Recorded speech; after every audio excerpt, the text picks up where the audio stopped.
Nah, pada pertemuan sebelumnya, kita dapat percepatan sentripetal itu besarnya adalah V kuadrat dibagi R. Pertanyaannya, dari mana asalnya percepatan sentripetal ini? Nah, ini akan kita bahas. Nah, misalnya di sini benda itu awalnya ada di titik A.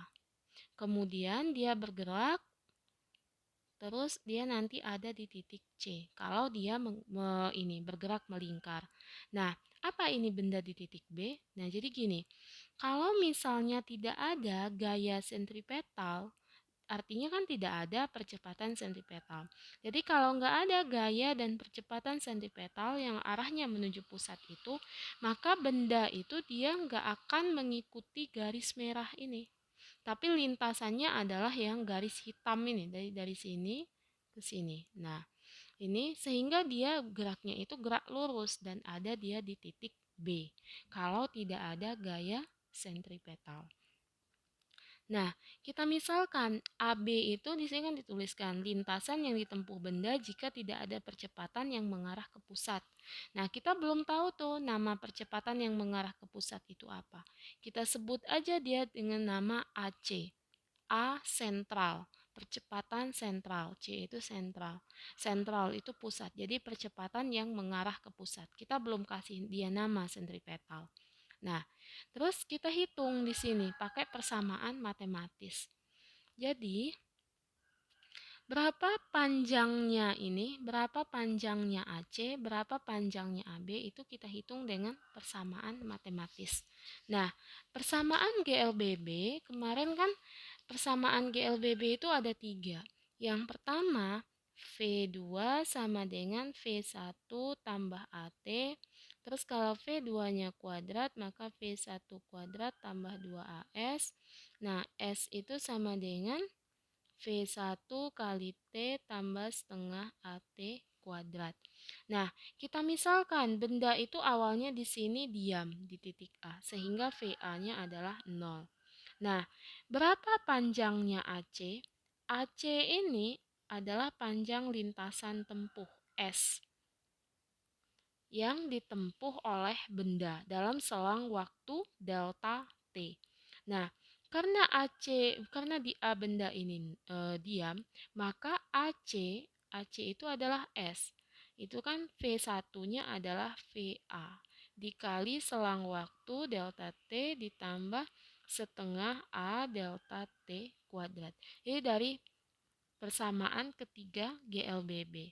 Nah, karena VA-nya 0, maka suku yang ini adalah 0. Sehingga kita dapat AC itu sama dengan setengah dikali A, A-nya adalah A sentral, dikali delta T kuadrat. Itu panjangnya AC, garis merah melengkung.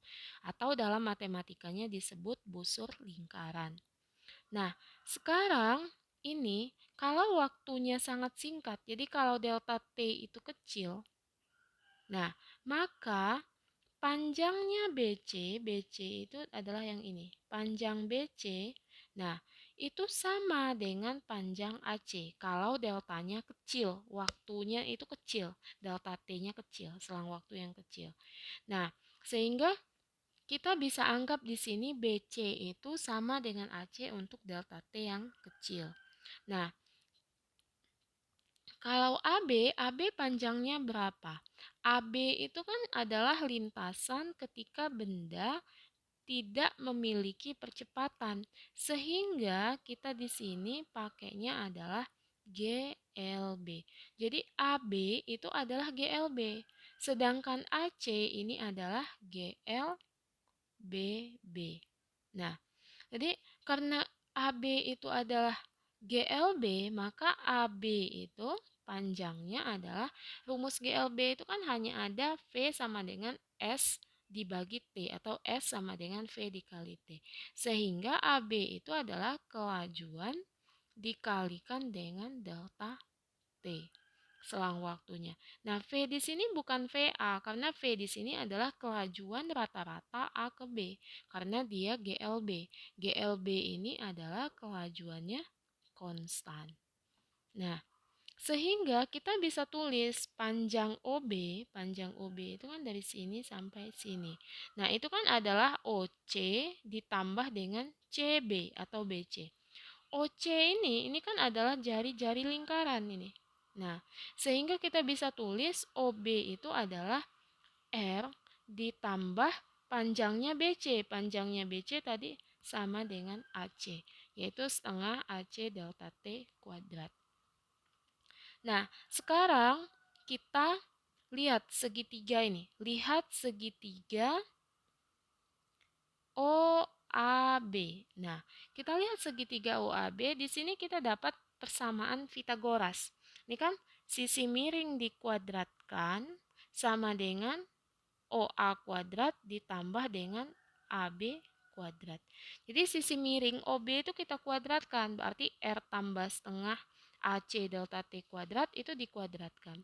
Nah, terus OA itu adalah jari-jari kuadrat. Sedangkan AB itu adalah V delta T kuadrat. Nah, ini kita kuadratkan. Kuadratkan seperti biasa. Ini pakai yang A plus B dikuadratkan. Ini kan adalah A kuadrat tambah 2AB tambah B kuadrat. Nah, kalau kita buka berarti jadinya R ini adalah R kuadrat. 2 kali R kali setengah AC delta T kuadrat jadinya adalah RAC delta T kuadrat. Setengah AC delta T kuadrat itu jadinya seperempat AC delta T kuadrat.